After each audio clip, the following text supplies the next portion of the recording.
the next person we have is Michael Wood, and I'm sure he's going to have a really powerful story for you guys and some things to say.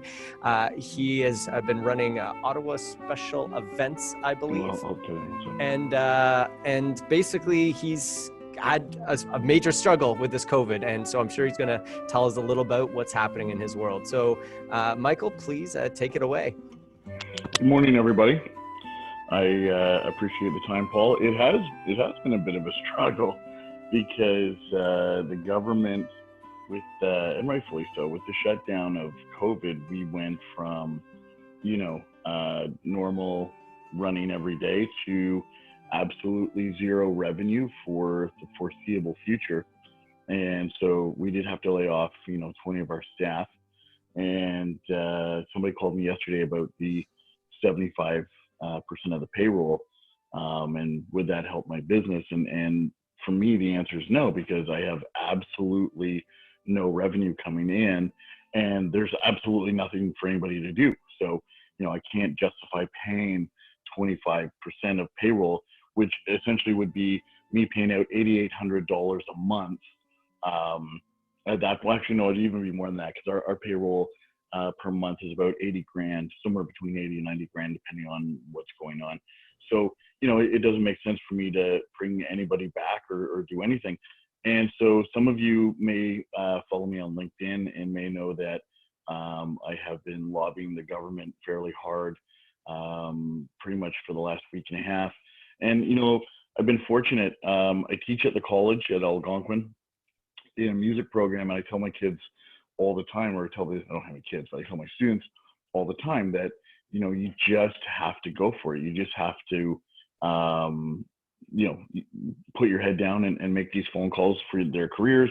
And for right now, I'm sort of like using my own advice here. So last week I met with Minister Catherine McKenna for 35 minutes.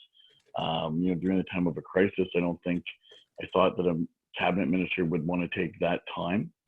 I met with Marie-France Lalonde. I've met with Pierre Poilievre. I'm meeting with Mona Fortier on Monday. I do have somebody in the provincial government that will be calling me, and then they asked me how I would feel if they brought a special guest on that phone call. And it was a minister of the Ontario government. They asked me how I'd feel if they brought a special guest. I think that special guest that they were alluding to may be Premier Ford. So, and that should be happening today. So I'll keep everybody posted. So here's the one thing that I've learned doing this college gig for 13 years, that it doesn't make any sense to have me up here in front of everybody, figuratively rambling away. I think what makes sense is that perhaps I can answer some questions, or if anybody needs some advice on their business or whatever. I don't have I tell my students all the time, I don't have all the answers. I just have the right ones. But I'm here to help answer any questions, talk to anybody about what they need for their business. And, we're in this together. Everybody's in this together. And so let's go from there. Does anybody have any questions that they want to ask?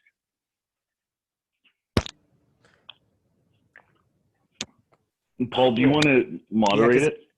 Yeah, because everyone's mulled, and we have another 2 minutes, and we have a Q&A. So if we could even just maybe take your time and put it to the end in the Q&A section, so people have a chance to think of those questions. Would that be something useful to you, Mike, instead of trying to wait until we got something in? Yeah, I'm cool. I'm here to do whatever is going to work for everybody. Perfect. I feel really bad for a lot of entrepreneurs right now. I have a friend of mine who's a chiropractor, and she's worried that she's going to lose her business, and because she can't have anybody in, and it's a tough situation. So all I'm going to say is make sure you advocate for yourself, get out there. A lot of these ministers will get back to you and stress what's going on, because I don't think what was announced yesterday. I think CTV said that it might apply to 2% of the businesses, what was announced yesterday. And most people that I've spoken to since said what was offered by the government isn't going to work for their business. Like, it's not going to work for mine. Hospitality, has been hammered, right? And I was on a thing the other day with the Brook Street Hotel. You know, for the last 2 weeks or so, they've been at less than 1% occupancy rate. So they've closed the Brook Street till the end of April. So there's a lot of people out there. And the one thing I want to just stress is that you're not alone. Like there's a lady on Facebook yesterday who was chatting with me, and she felt that she was all alone. And nobody's all alone in this. We're all together, and we all need to make the best of this situation. And, you know, if you want to add me to LinkedIn and you want to chat or about your business, you want to add me to Facebook, I've got a couple spots left out of the 5,000, but, you know, let's do whatever we can to help each other.